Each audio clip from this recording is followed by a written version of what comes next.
City Boy by GreyOwl. It's just my luck that I lay here, dangling from my window as the semi that nearly fucking killed me speeds off on the dirt road going the opposite direction. I mean, if it wasn't for that growl scaring the living shit out of me as I changed my tire, causing me to jump into my car in terror, I would have been roadkill.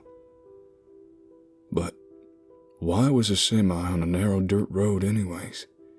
Who authorized such fuckery? The guy didn't even feel it necessary to stop and check on me to see if he turned me into ground beef. What a dick. Quickly I noticed that my arm's broken, but I don't feel any pain because of the shock surging through my body. Looking down at the bone protruding out of my skin, I begin dry heaving, my body trembling in revulsion of the blood dripping from the brake. Though I had a cell phone in my right pocket, I dialed 911. The call couldn't connect due to the lack of reception. How convenient. Being in a forested area in the middle of nowhere gave me the creeps. I'm what some call a city boy, so the sound of branches breaking nearby and the creepy buzzing in the trees makes me a bit uneasy, twitchy even. But in the distance, I can make out smoke in the darkening sky. Being that I have no reception, it became clear I had to hike through the brush to get to the house. Unfortunately for me, I wore my brand new, very expensive shoes. How sweet. The journey to the house was eerie. Every tree I passed seemed to turn, watching my every move as I stepped away from it, relinquishing each tree into the darkness once more. From my peripheral, I see countless shadows that seem to glide through the brush with ease, causing my bones to quiver with terror as I imagine the terrifying creature expelling each shadow. A mile away, I can see the house slowly become more and more detailed as I fight the urge to sprint the rest of the journey there. The forest gives me the creeps, but I can't risk running after losing so much blood as I have. So I take my time, ignoring the pain beginning to swell in my arm as I approach the house.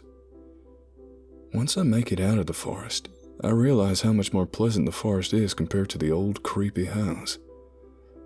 The wood of the house is chipped, decaying slowly as the termites eat away at it. The windows, they're god-awful.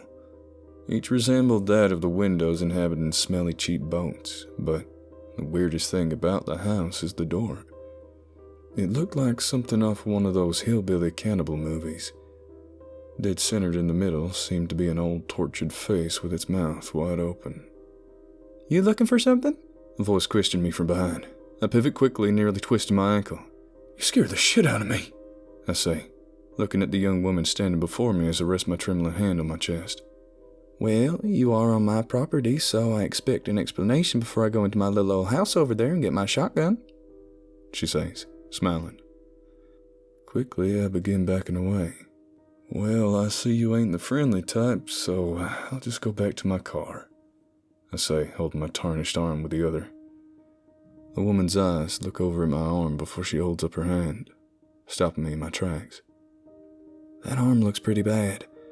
I'm sorry if I was a bit rude, but lately I've been having a lot of visitors and it's hard weeding out the good from the bad. Because you're hurt, you can come on inside. I'll clean it up for you and make a sling," she says, walking toward me. "Can you call me an ambulance or something? I mean, some water splashed over this isn't exactly the help I need. I've already lost too much blood," I say, following her lead as she guides me into the house. "I'll make a call, all right? Don't worry," she says, walking me over into her small house before lowering me down onto a repulsive couch covered in dust and grime. I peer around her tasteless home as she hurries off into the kitchen. Bet she has deer heads mounted on the wall somewhere, I think to myself, searching the room carefully. Quickly, I spot not only a deer head, but a bear head mounted over on a small, spooky fireplace. I laugh softly. "Is something funny?" she questions, lowering a bowl onto the dust-covered coffee table. "No, I just like the decor," I say as she dips a raggedy towel into the hot water.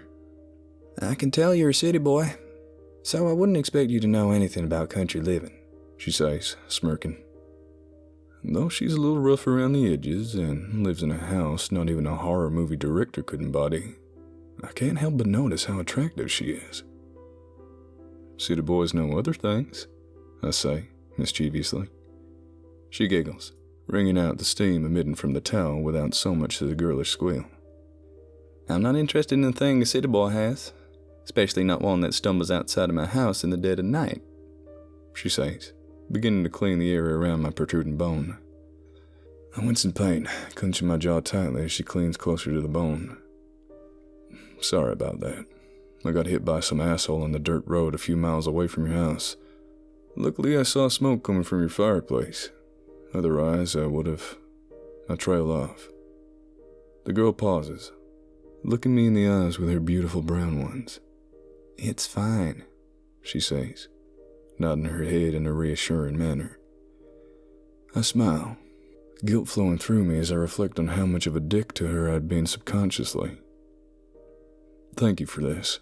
I mean, you could have let me die out there.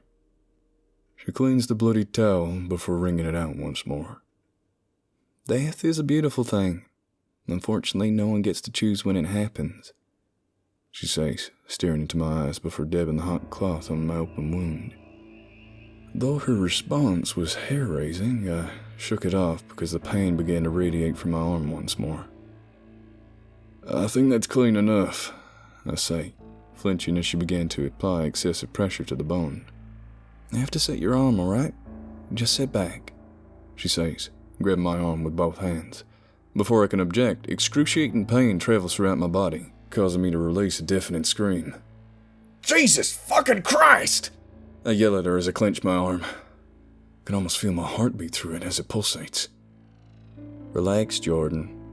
I just want to make sure you have all your parts in the right place before you leave, she says in a darkened tone. Quickly I look up at her, but her face caught me off guard. The once youthful appearance of her skin had vanished. In its place was a revolting, wrinkled skin, so wrinkled her features were no longer visible. Don't be afraid, Jordan. I'm simply here to speak to you before you go on your journey, she says, staring at me with eyes overlapped by sagging skin. Journey? I question, stuttering as I tremble at her appearance. Yeah, you didn't make it out of that crash. I was there when it happened, though you may not remember my growl. See, unfortunately for you, city boy, you stumbled across a road exclusively for the night's rig. He's on a bit of a crunch, as I told you before. We have had many visitors recently. So many lost souls knocking on the door in the dead of night, unknown of their tragic deaths, she says, stoically. I stand from the disgusting couch, backing away from the grotesque woman as I shake my head in denial. You're fucking nuts, lady, I say, heading for the door. She stands, her stare burning into my eyes. The rig is waiting for you, she says, a smile conquering her withered face. Once those final words escape her lips, as I stood in front of the open door, overpowering lights flashed before me as an ear-shattering horn sounded. It was the rig, waiting for me, just as the old woman had said.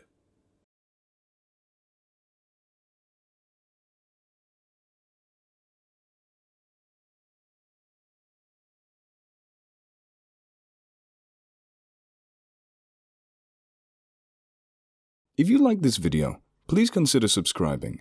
And if you're an animal lover like me, please consider donating to the World Land Trust, a charity that aims to help wildlife through buying land, preventing development, and helping endangered species.